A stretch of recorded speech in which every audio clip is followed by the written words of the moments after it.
Today, as we all know, Congress returns from the August recess, and perhaps one of the most important issues of recent times, affecting 1/6 of America's gross national domestic product and rising to as much as 1/5, the issue of health care and health care reform will be front and center, including a highly unusual appearance tomorrow night before a joint session of Congress by the President of the United States.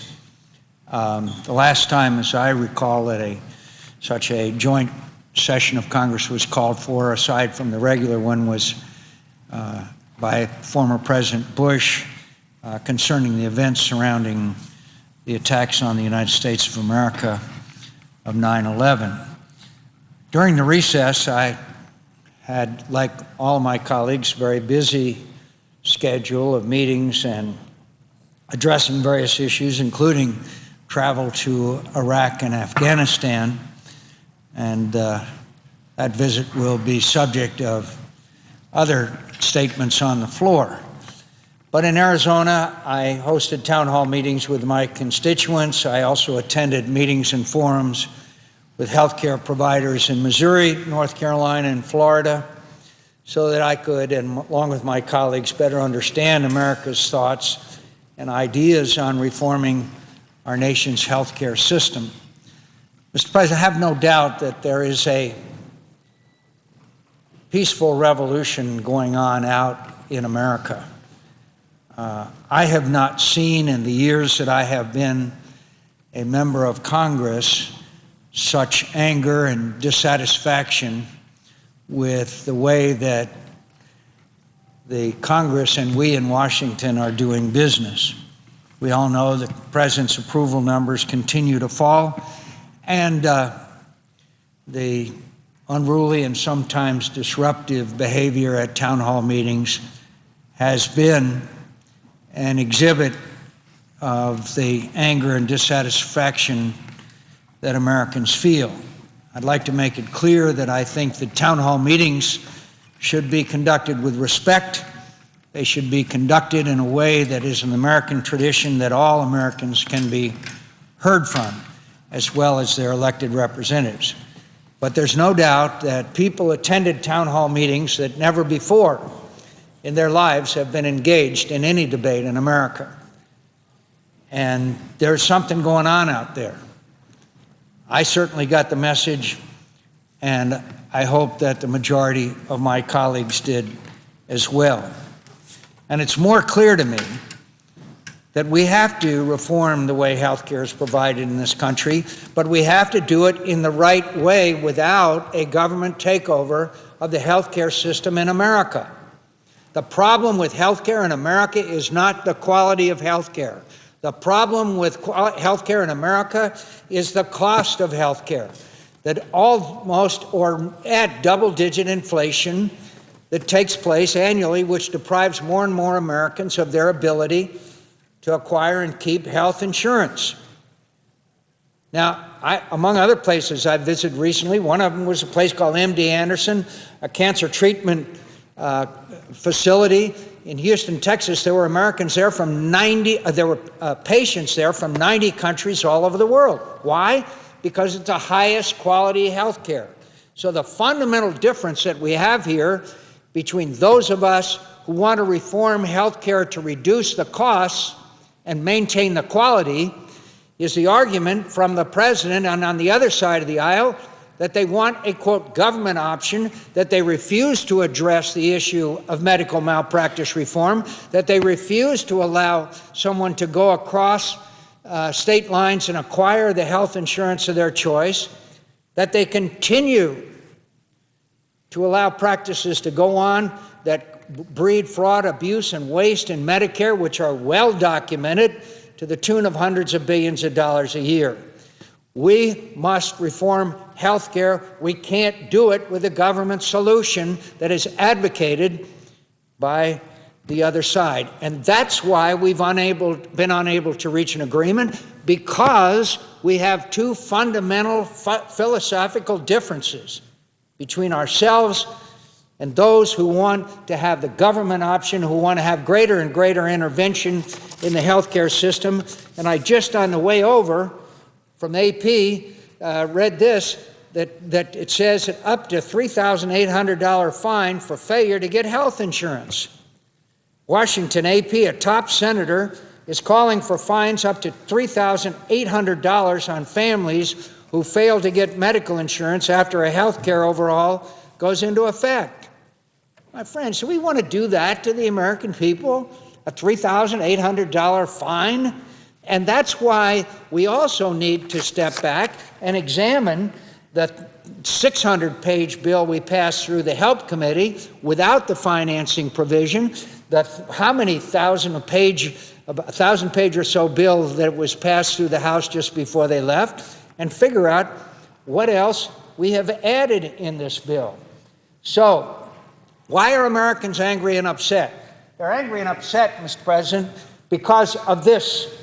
Because we spent $778 billion on the stimulus package, which is $1.1 trillion with interest, $700 billion on TARP, $410 billion with 9,000 earmarks in it, in the omnibus appropriations bill, $3.5 trillion in the budget resolution, $83 billion to bail out the auto companies, $33 billion to expand the children's health insurance program, and a $1 to $2 trillion cost associated with the Help Committee's plan that went through the Help Committee according to the Congressional Budget Office, which would not bend the curve according to the Congressional Budget Office.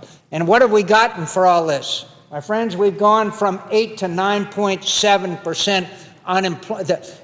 We've gone to 9.7% unemployment in this country after the president and all his economic advisors said that if we pass the stimulus bill, unemployment will be a maximum 8%. As they say, you can look it up.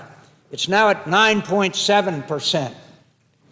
The public debt is $11.7 trillion, and sometime in October, we are going to have to increase the federal debt limit, which is going to go beyond $12.1 trillion. And I would remind, we're all responsible for what we say. In 2006, the current president spoke in opposition to raising the debt limit to $9 trillion, saying, quote, Washington is shifting the burden of bad choices today onto the backs of our children and grandchildren.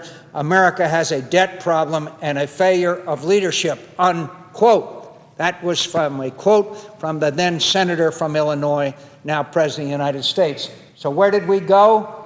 Where did we go? From 11 to 12, and now, of course, a few weeks ago, a small rounding error over a 10-year deficit was raised from $7 to $9 trillion, just a $2 trillion rounding error. So that's, Mr. President, what the American people are worried about. The commission of generational theft on our children and our grandchildren. And no one has a plan in the administration for bringing the budget back into balance. No one. I think the American people at least deserve it. Yesterday, the president spoke in front of his union allies in a partisan campaign-style speech where the president questioned the motives of those who raise concerns about too much government control over our health care economy and instead wrongly criticized our side for having no ideas of our own. We've got plenty of ideas, Mr. President. None of them have been considered in the Help Committee or by the United States Senate or by the House of Representatives. The Help Committee bill was written only by the Democrats. There was no input from this side of the aisle. Every meaningful amendment that was proposed was rejected, including malpractice reform. How can you possibly look the American people in the face and say, we're going to bring down the cost of health care without medical malpractice reform? Ask any physician. Ask any physician, and they'll tell you that physicians are required to practice defensive medicine because of the fear of being sued. Unnecessary tests and procedures are performed time after time after time. Mr. President, I was in Miami at the Palmetto Hospital, a fine institution. I asked one of the surgeons there, I said, how do you afford your health insurance premiums? He says, I don't. We don't. He said, we don't keep insurance anymore because we can't afford it. And we're probably not going to get sued because they know we've only got so much in assets. So now we are putting physicians and care providers in a position where they basically cannot afford, nor can they get health malpractice insurance because the premiums are so high and they are targets for the trial lawyers. Now, as I said, we have a number of alternatives, and most of them are market-based. Most of them have to do with preserving the quality of health care in America, yet bringing down the costs, which should be our goal. Why don't we have insurance reforms to improve access? That means someone can go across state lines. If a citizen of Arizona wants to go to North Dakota and get health insurance there, why can't he? Why can't that family do that? Why can't they? They can't today. Why is it that we can't reform medical malpractice? Let's have tax reforms. Let's have incentives to purchase insurance, either in the form of the tax credits for families in America, or why don't we just give the same tax treatment to families that businesses give in provision of health insurance? Why don't we have real competition in each state? Why don't we set up the risk pools that are necessary to insure those who are previously uninsurable or, quote, pre-existing conditions? Let's set up those risk pools. Yes, that will take some taxpayers' dollars. And why don't we allow the insurance companies to compete so that they can provide insurance, so that we can provide affordable and available health care to all Americans? Why don't we look at cost reductions? Why don't we look at incentives for wellness and fitness? One of the most famous corporations in America recently is Safeway. We've heard from their CEO. They reward people financially for wellness and fitness, and guess what? Their costs of health care have gone down because there are incentives to do so. Why don't we just, a small idea, why don't we see what the school lunch program is in your local school? Why don't we see what the physical education requirements are in our local school district? Why don't parents do that? Well, I was appalled, and I'm sure my colleagues and all Americans were, to see recently there's one state in America where 1/3 of the population suffers from obesity. We know what obesity does to healthcare costs, not to mention the lives of individuals. So why don't we also look at what has been done and tried before, at outcome treatment of patients? A patient has diabetes. If you pay that provider a year or 6 months or 2 years and say, okay, here's the amount of money. Here's the amount of money. And if you keep that patient well, you will receive a reward at the end of that treatment period, rather than pay for every single test and procedure that is required. And my friends, there are cases of abuse of Medicare that stretch into the hundreds of billions of dollars. We have to go after these people that abuse health care, Medicare and Medicaid. And a practical question. Suppose we adopted what passed through the Health Committee and through the House. They're increased dramatically Medicaid payments to the states. What states can afford the additional burden of Medicaid that is envisioned by this legislation? Not many. Not many, my friends. So we do have legitimate, workable, doable, viable alternatives to the government option. And when the President of the United States stands up and says we don't, he either is not paying attention to what we're saying, which has been one of the big problems with this debate, or he willfully ignores the fact that there are solutions that we can move forward and reduce health care costs in America and preserve the quality. I'd like to just make a comment about the so-called co-op approach. My friends, you can call it the government option, you can call it the co-op, you can call it a banana. But the fact is, it is government intervention into the free marketplace which will lead to crowding out, which will, over time will lead to government control of health care in America. A co-op can exist today. A co-op they don't have to wait for legislation. They can exist today, yet very few do.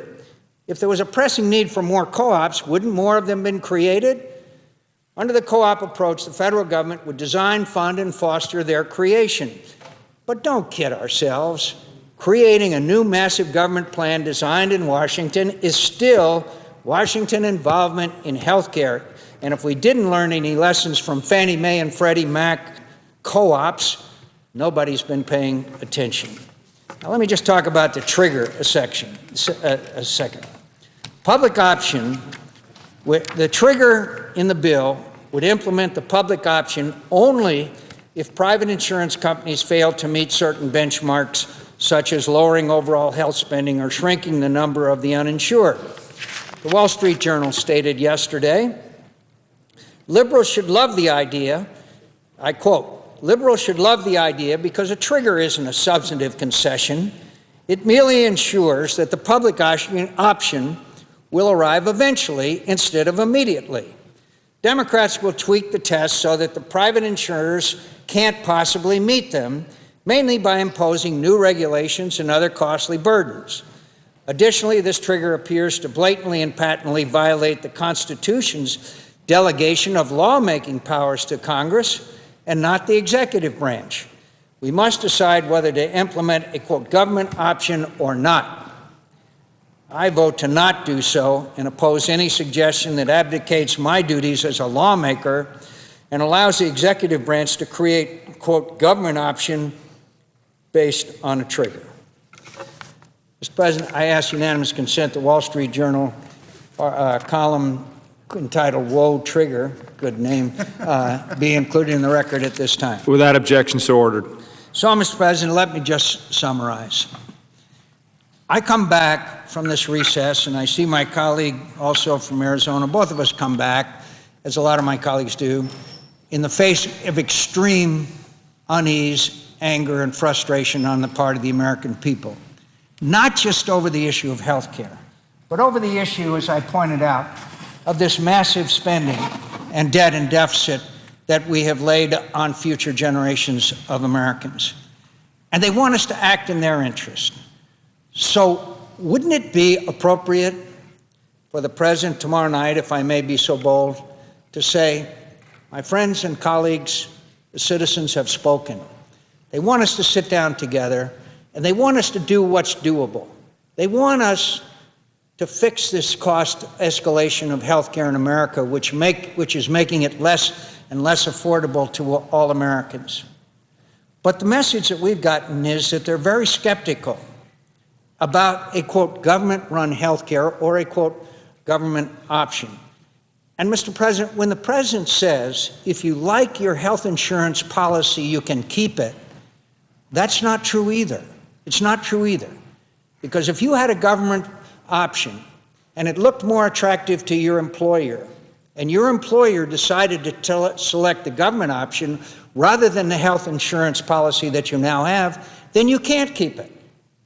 So it's simply not true that under the government option that you can, if you like your health insurance policy, you can keep it. But the point is, the real point is, why don't we sit down, which we didn't do. We didn't do at the beginning of this process, and sit down with the smartest people on both sides of the aisle and say, okay, what can we get done? What can we get done here together? And go to the American people and say, we're going to make significant progress in eliminating this problem of out-of-control costs of health care in America. Now, Mr. President, I recall when I first came to the Congress of the United States, and it was pretty partisan then. Ronald Reagan had only been elected a couple of years before, and Social Security was about to go broke. Social Security was going broke, and two old Irishmen, Tip O'Neill, a liberal Democrat from Massachusetts, and the conservative from California, sat down together and said, okay, we're going to sit together, we're going to fix Social Security, and they did. And the American people were not only proud and grateful, but they benefited. Let's go back to square one. Let's sit down together and get this issue resolved. Mr. President, I yield the floor. The Republican whip. Thank you, Mr. President. I ask consent to speak in morning business.